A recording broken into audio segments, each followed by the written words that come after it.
Let's talk about the second nakshatra of Bharani, which falls within Aries in the Vedic astrology system.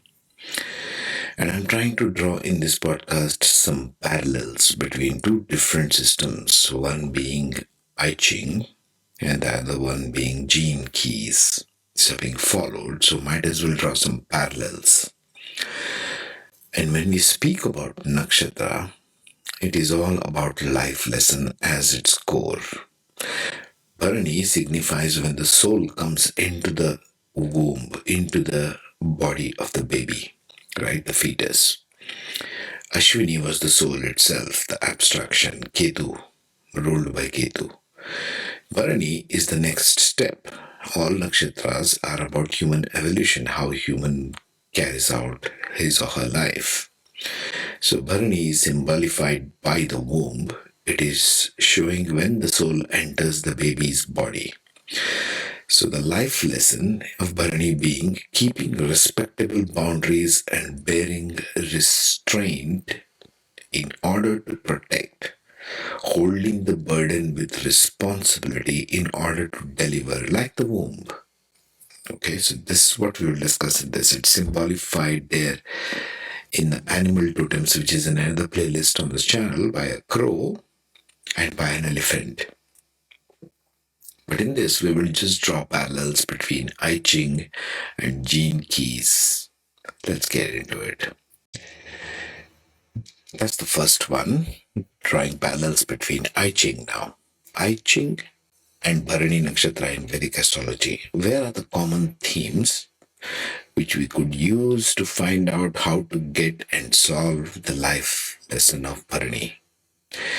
If there are more planets and points in your Vedic astrology chart in Bharani, this becomes dominant. Or if the ascendant in your natal chart, your Navamsha chart, or your D10 chart is in Bharani, this also becomes dominant. Okay. So Bharani, what is Bharani about? Its temperament is Manushya, so it is focusing on humans.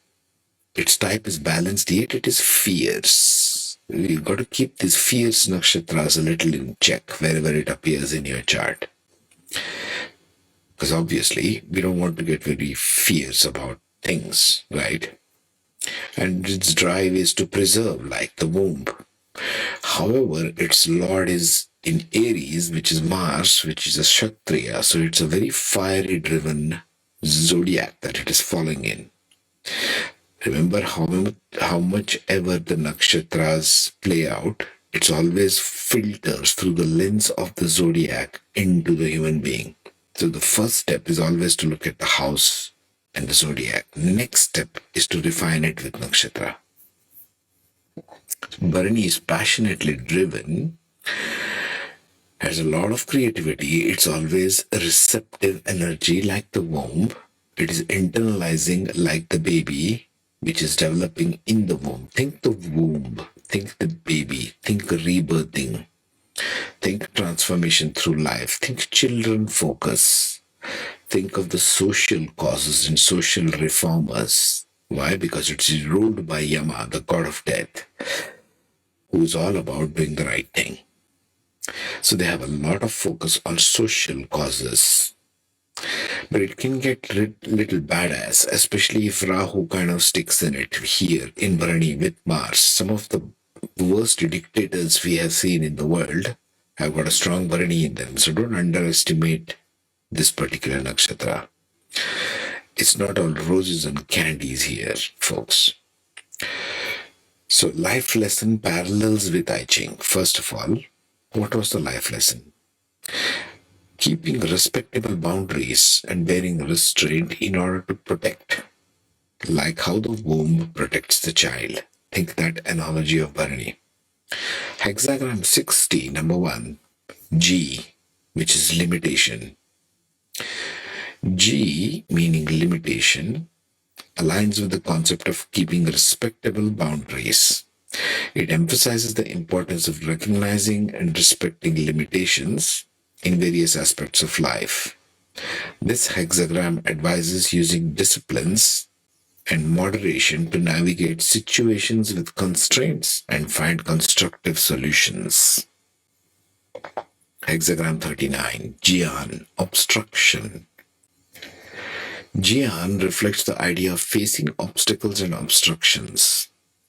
In the context of this life lesson, it suggests sometimes it's worth maintaining respectable boundaries and may involve facing challenges. Like when you face challenges, yet you keep your own, you hold your own self. Using restraint, the dominant theme being restraint over there. Hexagram 43, Guai, breakthrough. Guai signifies the potential for breakthrough after facing limitations or obstructions.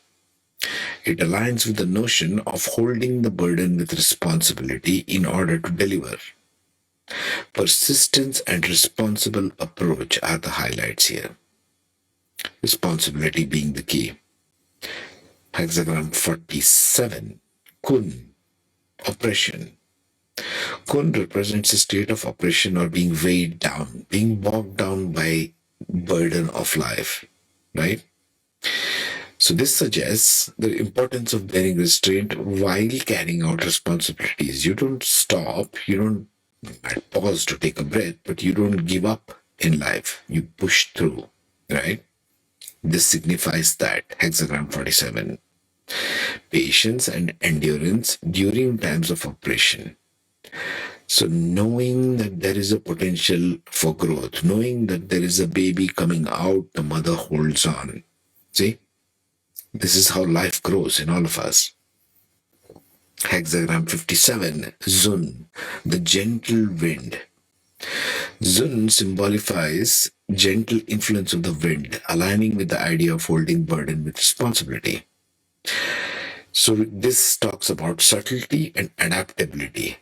So when you're faced with certain challenges, you have to change your kind of approach. You have to be adaptable. You need to think of alternatives. Adaptability needed to carry out responsibility with grace. That's hexagram 57. Next, hexagram 10, Lu, treading upon. Lu signifies treading carefully with awareness. In the context of life lesson of Bharani, it becomes being mindful of your actions and decisions. This is the I Ching. Let's see what the gene keys provide us. So let's say you have a Vedic astrology chart of yours and prominent Bharani indication in the natal Navamsha, Dashamsha, etc. And you are also studying the gene keys where some points are appearing. I'm linking the two systems, which are very different. But yet we are trying to draw parallels from the other systems into the Vedic astrology so you can understand this better. So what are the life lesson parallels with gene key system? Gene key number 8.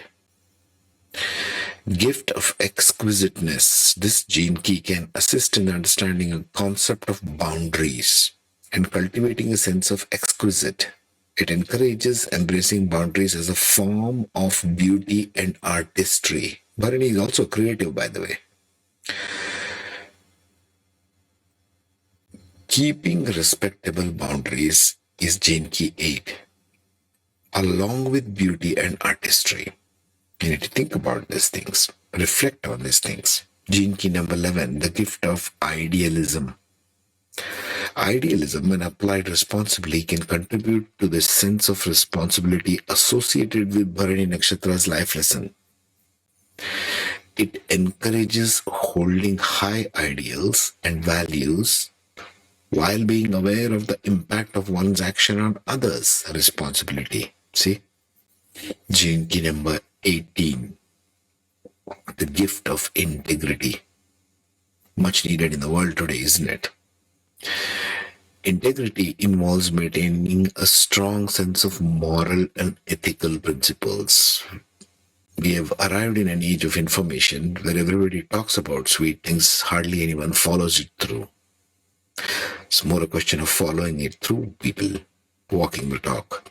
In the context of Bharani's life lesson, integrity can be a guide to have responsible and restrained expression of power. Most of the people who had sort of a badass Bharani in their nakshatra, like Hitler, he had a badass Bharani in his chart. Unrestrained expression of power is what he was faced with. He was not coming to terms with his own shadow. That's Bharani. See how dominantly this can play out? Gene key number 35. The gift of realization. Realization is all about understanding deeper meaning behind the experiences. The gene key can support transformative process of bearing and delivering burdens of life, like a mother gives birth to a child. Gene key number 46. Gift of determination. Determination is a valuable quality when it comes to holding burdens with responsibility. You could use this as well. Gene key number 61, the gift of leadership. Like I said, many who came out of Bharani are bad leaders, bad dictators. Leadership involves taking responsibility for guiding and protecting others. This gene key can support the idea of responsibility of holding burdens for greater good, embodying leadership qualities. Proper leadership, folks. Gene key number 56, the last one. The gift of enrichment involves the responsible use of resources and energy. You are here to enrich the life of others. Think of it that way. So finally, to wrap this up, what is Bharani trying to tell in your chart and how does it respond to I Ching and gene keys? It is asking you to bear restraint. It is asking you to do whatever you want to do, whatever your talents are, wherever your Venus and Mars are, right? Because it falls in the sign of Aries, very fiery in nature. Yet the nakshatra itself is ruled by Venus, which is all about transformation. Venus signs are about transformation. Venus nakshatras, I mean. But take some responsibility for it. Pause. Think about it. Reflect about it. Is this a responsible thing to do for the masses? Bharani is like the burden of responsibility upon a leadership.